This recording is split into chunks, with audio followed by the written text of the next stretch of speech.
On this episode, we get that not so pretty interior sorted out just right. Or close enough.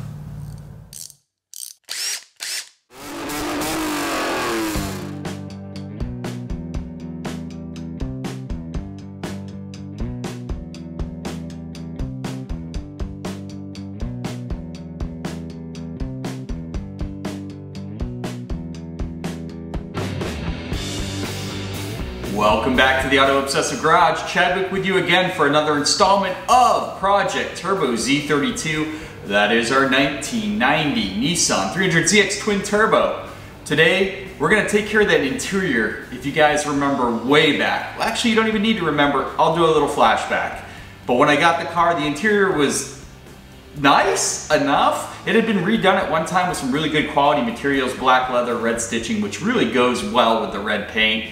But there were some shortcuts taken and some things left off. Someone had spray painted the radio trim area. It just looks like garbage. Steering wheel falling apart.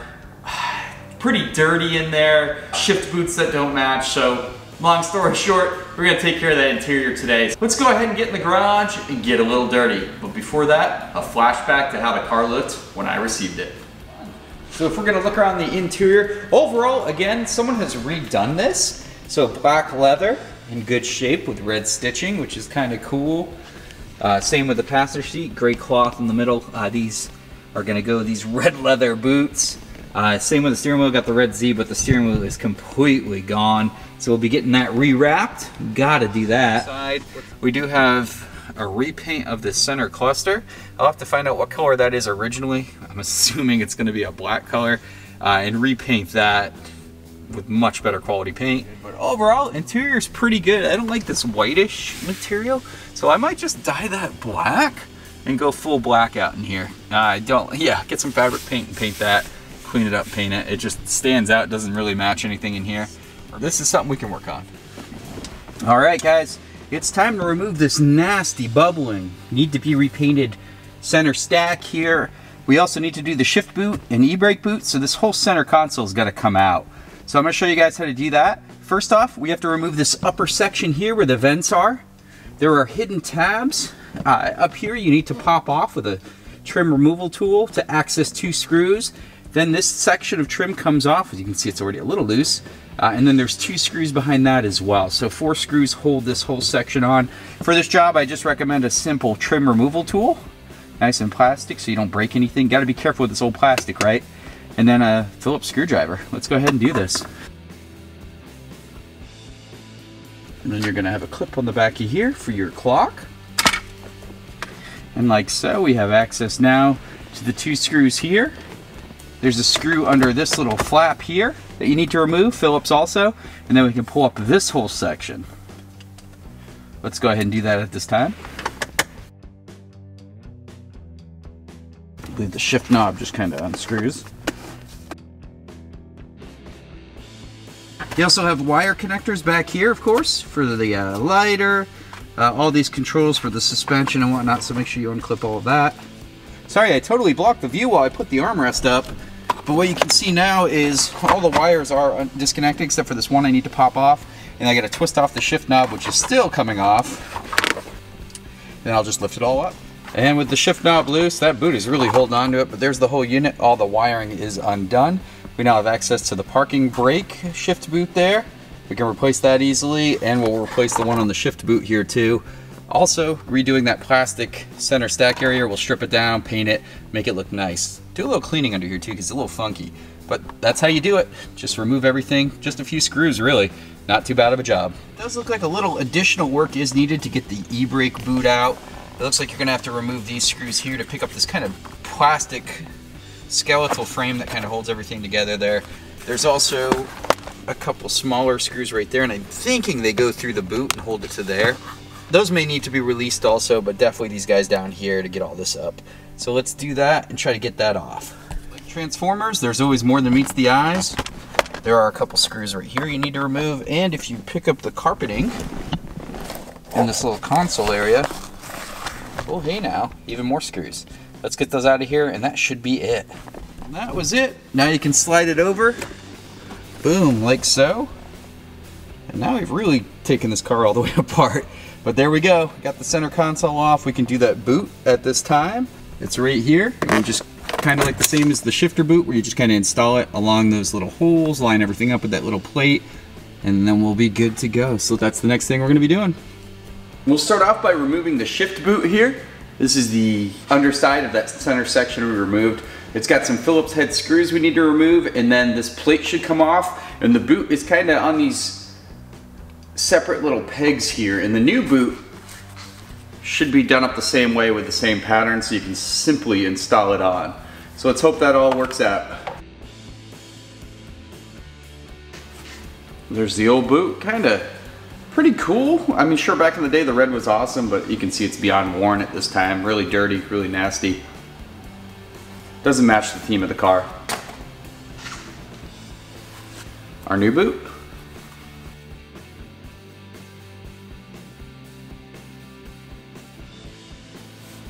All right, with all the screws back in, let's flip it over and see how our boot looks. Oh yeah, that's gonna look pretty awesome. As you can see, it's got the red stitching to go with the rest of the black leather red stitching interior.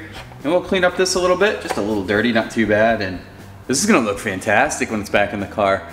Much more of our style versus this bright red one. So out with that, in with this new black leather red stitch look. And here we are with the center armrest. As you can see, black leather red stitching. We need to get this old red boot out, install this new boot to keep that theme alive. Much is the same as the shifter boot. We're gonna flip this over, and you're gonna have a kind of bracket, skeletal framework that the boot attaches to, usually held in place with some Phillips screws. So let's go ahead and get those out.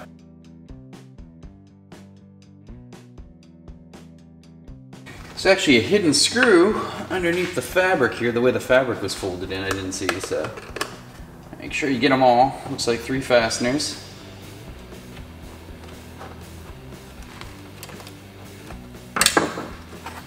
There's the old boot out. We'll clean this out too in here. It's a little funky for sure. Here's our old boot, red, super worn. So we'll get a new one in there. Same deal as before, all these little tabs are gonna be through the fabric, so gotta pull that out. We gotta reuse this little frame.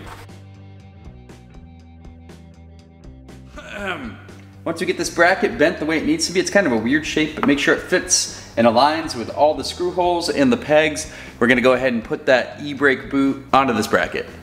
All right, fitted to that frame, put back on, screwed down. Let's give it a little function test. Now this boot for the e-brake handle does need to move quite a bit, so just make sure you're able to put it up where it would be when your e-brake's engaged, and then down where it's resting. And that'll give you a good idea. Now if you're pulling it and it's coming up or you're seeing through, that means you need to make adjustments, but this one looks like it's gonna be just perfect. Installation's pretty easy. They do have a little button in the front, at least on the one I purchased, and that's gonna make life a lot easier. I can just kind of unbutton that, slide it around when I push the e-brake handle through, and that's that. And it looks fantastic. Again, the black leather, red stitching. It's gonna match everything else on the interior. I'm gonna go ahead and clean this up. It was pretty nasty, a lot of dust and stuff gets collected in these center armrests, so dirt, debris. Let's brush all that out and then give it a good rub down. Here we have our 2 finished pieces. As you can see, the theme of black leather, red stitching is looking good. It's gonna look really good when we put it back in the car and it matches the rest of that interior. And these old bright, worn out boots are gone. So nice little interior upgrade for the car. Can't wait to install it. It's gonna add a lot to that interior, and it is, these little details really tie everything together. So let's get it back in the car and see how she looks. Out is that old tattered steering wheel. In is this pretty solid used one I was able to source from a 300ZX twin turbo also.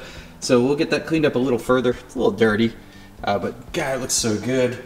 Much better than that leather hanging off the original one that was in here. So hey, we're getting there in the interior. Here's the ventilation center stack in the 300ZX that we just removed. And as you can see, someone kind of painted it a shiny gunmetal color at one time with some horrible spray paint, which is completely bubbled and just really detracts from the interior. So, I mean, you can just see all that bubbling and nastiness. So what we need to do is remove everything that we don't want to paint. So the vents need to come out, the vent controls, and our digital clock down here definitely needs to be removed. So let's remove all that at this time, and then we'll get it ready to prep for paint.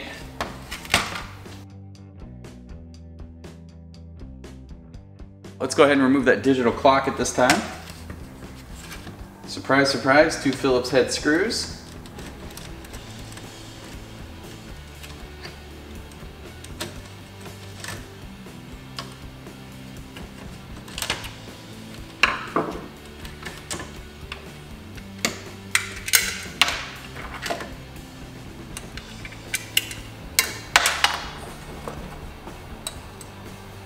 Not too hard to remove that. There's the digital clock. We can actually clean it up quite a bit now that we've got it out of the car, or out of its holder.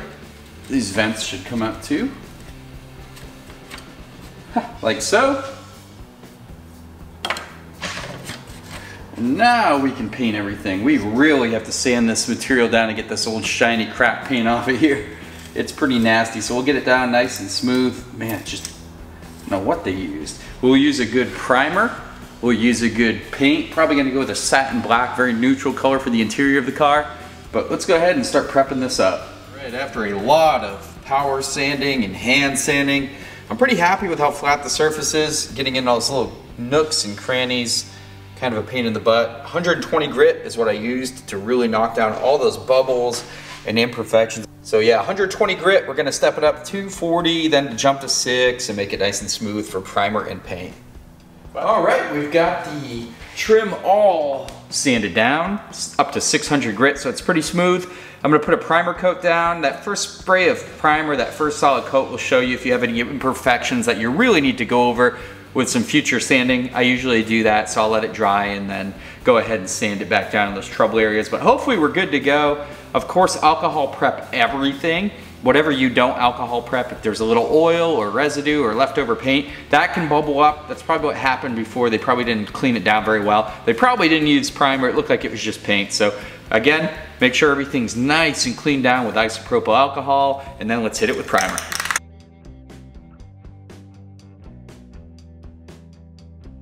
Nice light coats, and we'll keep going till it's all one uniform color. Maybe someone can clue me into this in the comments, but I've never seen carpet on a car with 200,000 miles look this nice. It's like a really deep pile carpet, so I'm assuming, honestly, I mean, look at the rubber pads there too. I'm assuming that this was done over. It was recarpeted when the whole, you know, interior, custom interior was done, because there's just no way that's 30-year-old, 200,000 mile carpet. I don't know what these cars came with carpet from the factory, but man, it's in insanely good condition. I'm assuming it was redone when the interior was redone. Someone spent some coin to make it look nice in here. Time to vacuum and steam clean these front floor mats and get them looking good like the rest of the interior.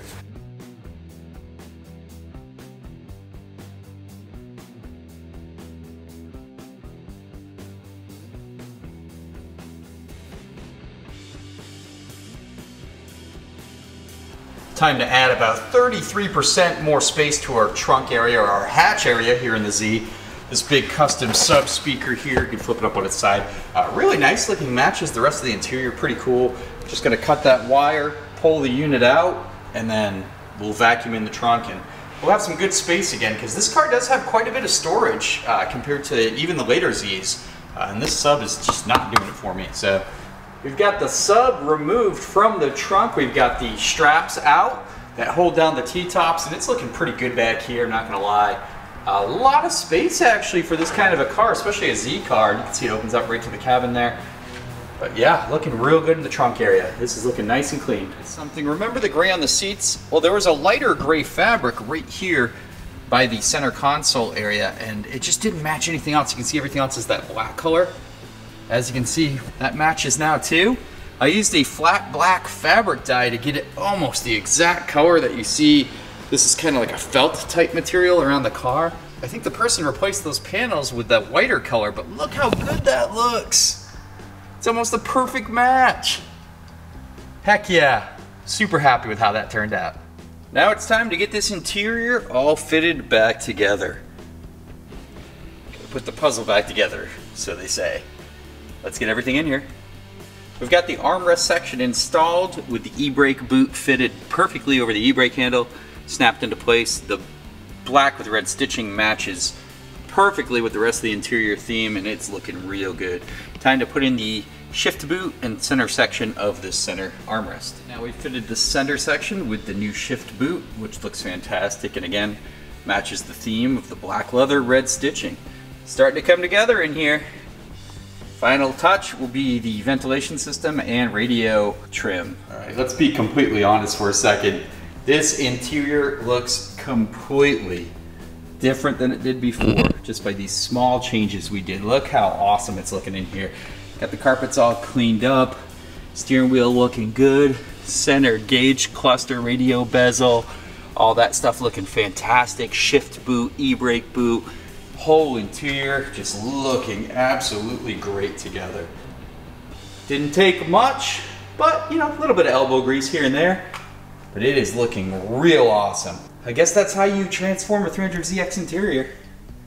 Oh man, this is looking so good. I'm so happy how it turned out. One cohesive style in here with the black leather, red stitching on everything.